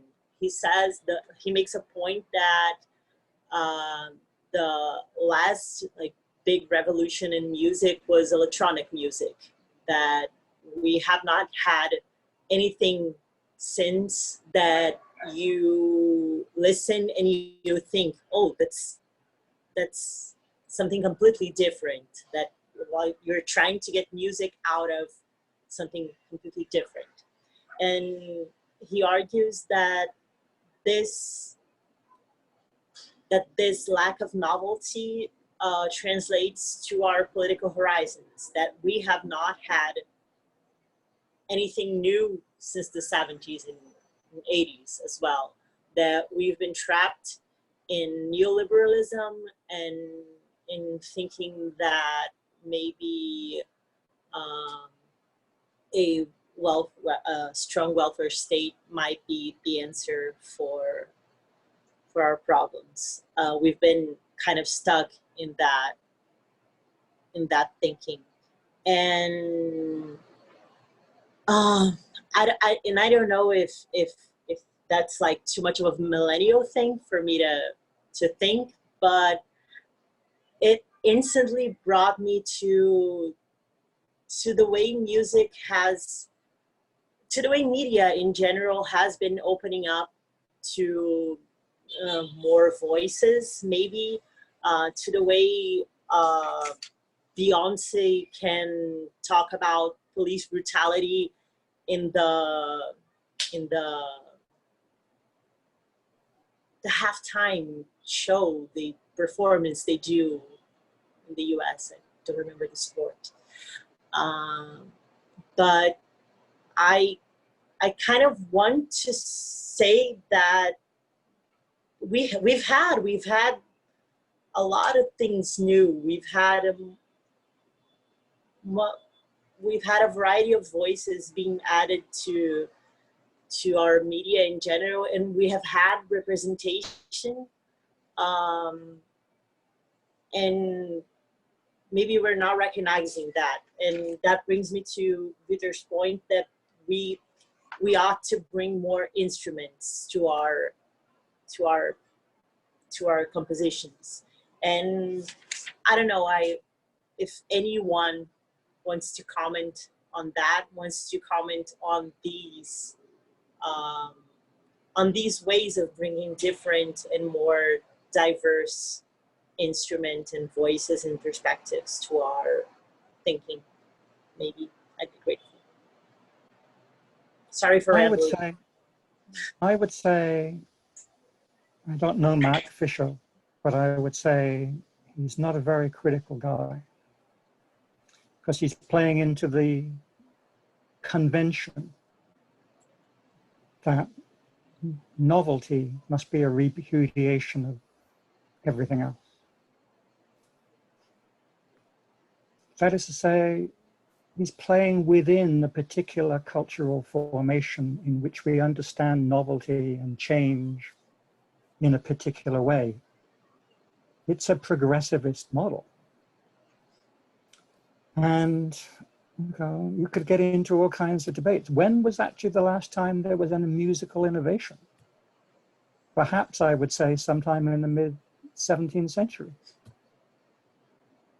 with Johann Sebastian Bach, who sets up the harmonic foundation and destroys all rhythmic foundations.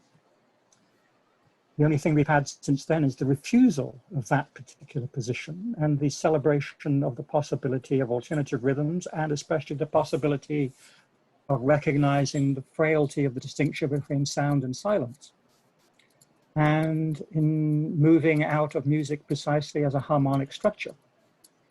And so it's an open question what on earth one could mean by novelty. For me, there is so much novelty going on in Brazilian music that's not really appreciated in or outside of Brazil. Novelties of sonorities, of rhythmic forms, of harmonies, of counter-harmonies, of all kinds of things. Well, how new is all that? Much of it's derivative from the French, much of it's derivative from the Italian, and from Africa, and from whatever, derivative. What is new? So, my basic response is not really to go on and on about music, but to go on about the way in which we think about novelty in certain very limited ways. As I think I've written somewhere, our problem is exactly the reverse of Machiavelli. For Machiavelli, the prevailing culture was precisely one dominated by the refusal of time. It's the refusal of time and the privileging of eternity. What Machiavelli does really is reverse St. Augustine and say that time is interesting and eternity is boring. At which point you've got a whole conception of change, temporality, as something we take for granted. And we've then spent 500 years converting that particular intuition about temporality into a certain conception of stasis and change. And you can trace all that way back to the Greeks and so on.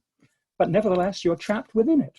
And so, as with much radicalism, one assumes that to be new, different, radical, transformative, blah, blah, blah, blah, is precisely to go 180 degrees opposite to what already is.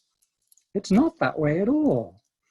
One can say you have to go 1 degree to the left, a small degree, a small change.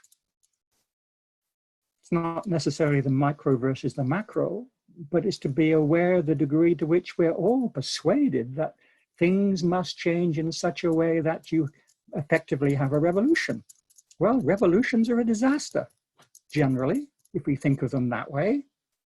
They end up as absolutely tyrannical. And there's a conception between tyrannical politics and conceptions of change. You can read this through the 20th century.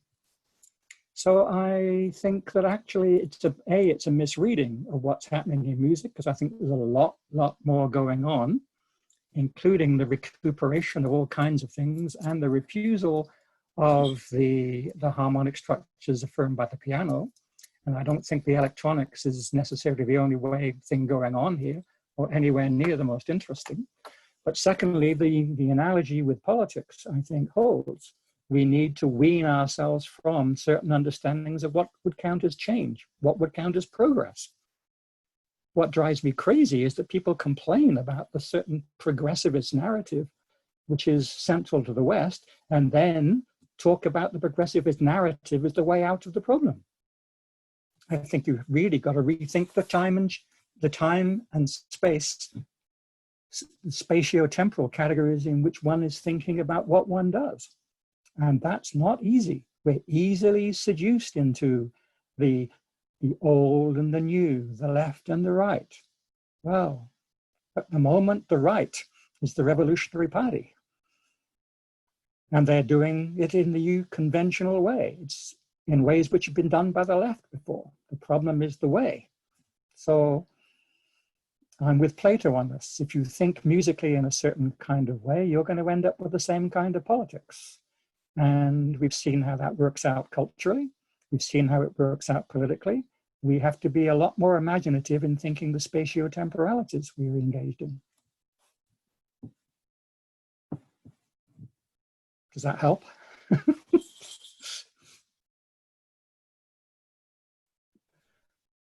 Marina?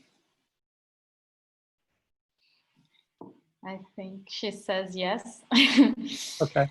um, Thanks. Well, I would also just remind to keep it like your questions very short, so I go on everybody. too much. Oh, no, not no, the questions. So Manuela, I will unmute you. Hi, Manuela. Thank you. Hey, Rob. Glad to see you, and thanks for this opportunity to learn from you once again. Can you hear me well? I can hear you very well. Okay, so my question is really short. Two of the main marks you left in the way I see and think about the world are the problem and the project. So what is the problem and what is the project guiding you? So today I would like to take the opportunity to ask you, what is the problem or set of problems you are now engaged with? I would like to hear that. And also, what is the main project you are now taking up? If you may share this with us. Thank you. Two quick answers. I'm struggling to reduce a ridiculous paper,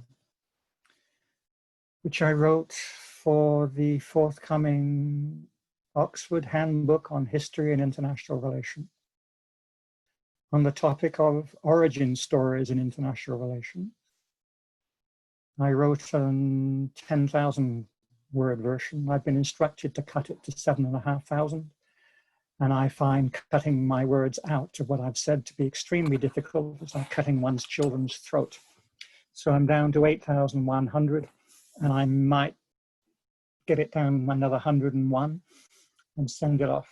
But it's really about the historian Martin White of the English School and trying to read his understanding of where the modern international came from and the way in which he opens up a multitude of origin stories, but ends up closing them down by his definition of what the discipline must be. And it's really, it's a kind of a very condensed thing, which may or may not become the first part of the second thing I'm going to talk about, which is a book simply called International. I may or may not put it in quotation marks. The implied subtitle is "What the is that?" The attempt to actually say that the international is important. International relations works as a discipline to obscure its importance and more or less to rewrite everything I've ever written in a more or less accessible, systematic way. That's the ambition. Whether I can actually do that is a different question, because although at some level it's all very simple and straightforward to make the argument, to actually make the argument in an intellectually persuasive way, scholarly way, is immensely difficult. And I'm struggling to figure out what comes first and what's next and all that. But really, at the moment, I've been obsessed with boundaries as usual. And in this case, the boundaries are temporal. As you know, boundaries for me are where it's at.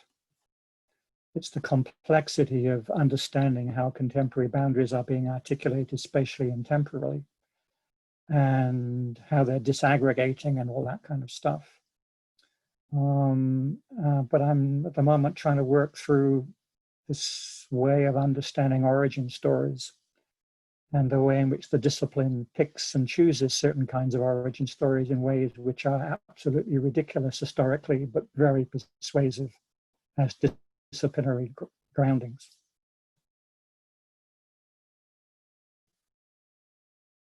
Yeah. I mean, whether I can finish the book or not, I don't know. I mean, trying to write it under contemporary conditions when one reads so many analyses of what's going on, it's fairly clear to me that we're seeing a form of global apartheid. as an alternative to an international system of friends and enemies.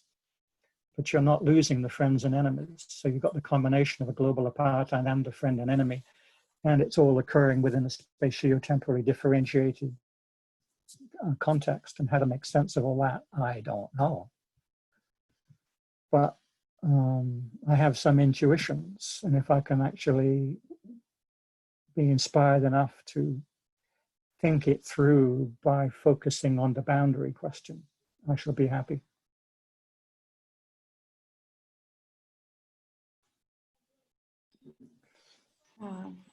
Great. Joanna?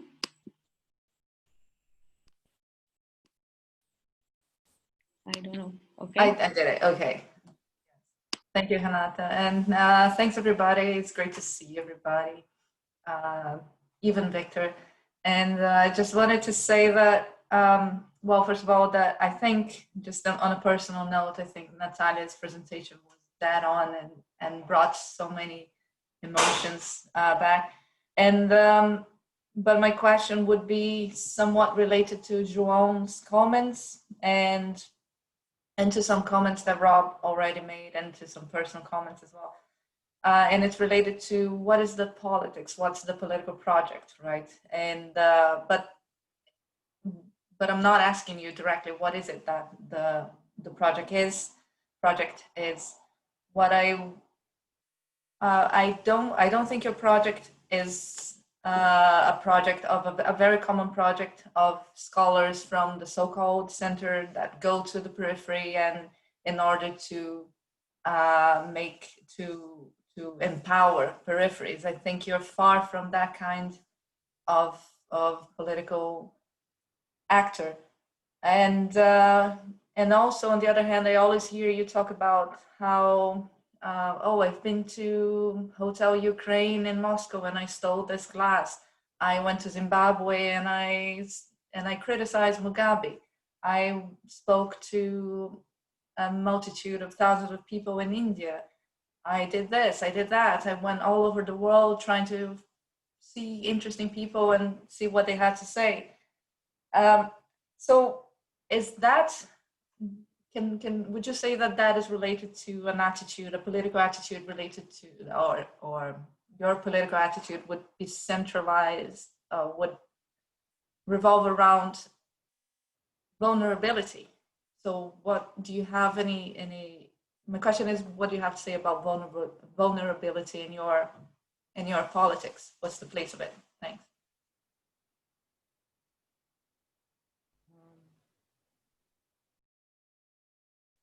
So you're asking about my politics in this?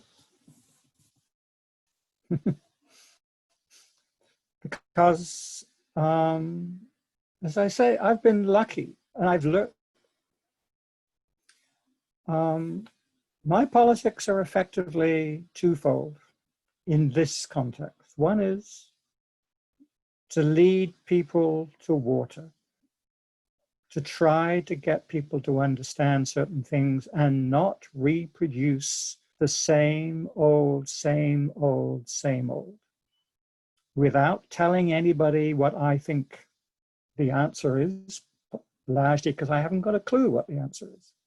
But at least I have part of the project, political project, of trying to encourage people to have much better understandings of what counts as a problem. So as I often put it, we are sorely lacking in diagnosis. There's a massive failure of diagnosis under contemporary conditions. Massive. Everyone wants an answer. And no one actually wants to have a diagnosis which puts their deepest, fondest desires into question. And so part of my project is to get people to understand the degree to which the problem is not the enemy outside of us, but indeed ourselves. We bring all kinds of lovely things to the table, and the consequences we reap are devastating. That's part of my project. And international relations as a discipline is just part of that. The other is to try to think through on I don't actually try to do this through any fancy theorists, so you could do it through Deleuze and Derrida and Whitehead and many, many others. How do we now think about relations? So all that traveling I used to do and meeting with absolutely extraordinary range of people and situations, some of it very dangerous and some of it very high level and some of it utterly banal, that was really part of the attempt, stimulated by people like Ashish and Rajni Kothari and many others, to try to be sensitive to the situations in which people were in different places. And rather than generate some kind of grandiose universal narrative predicated upon one position, try to think through what it would mean to recognize similarities across situations. It's basically the line of argument that I put out in One World, Many Worlds, which was a strange text because it was most of the people I were writing that for were confirmed globalists. And I was struggling to articulate a politics of relations against the cosmopolitans and against the nationalists. So in some ways, the book I'm trying to write now is sort of an attempt to rewrite One World, Many Worlds, but I confess it's extremely difficult. And so what's the political project for me? To actually get people to think differently about how to relate across boundaries, recognizing that boundaries unite before they divide.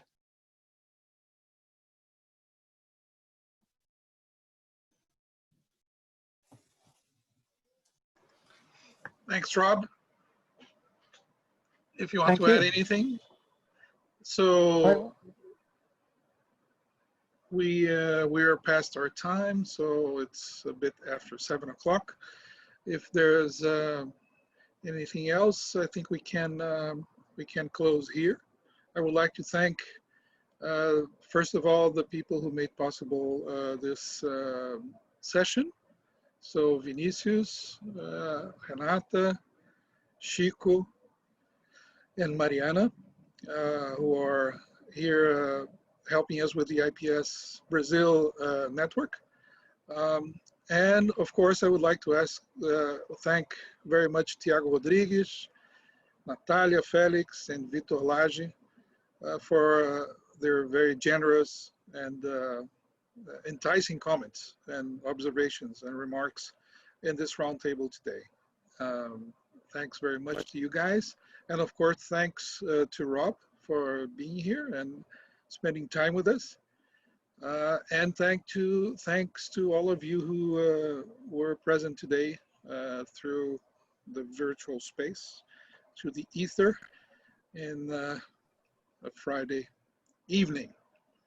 So thanks everyone, and I hope to see you again in one of the future events of the network, which is open and free to anyone who's interested in the IPS project. So thanks everyone. Thanks Rob. Rob, do you want to say anything else? Just want to thank you all. I miss you all, and I wish I were there and hug you, and I feel very sad being this far away from you all. So, but thanks a lot, and I hope I haven't disturbed anybody too much. Thank you. Thanks. See you soon. Rob. Thank you. Really great. Be safe. Thank you. Thank Bye-bye. you. Thanks.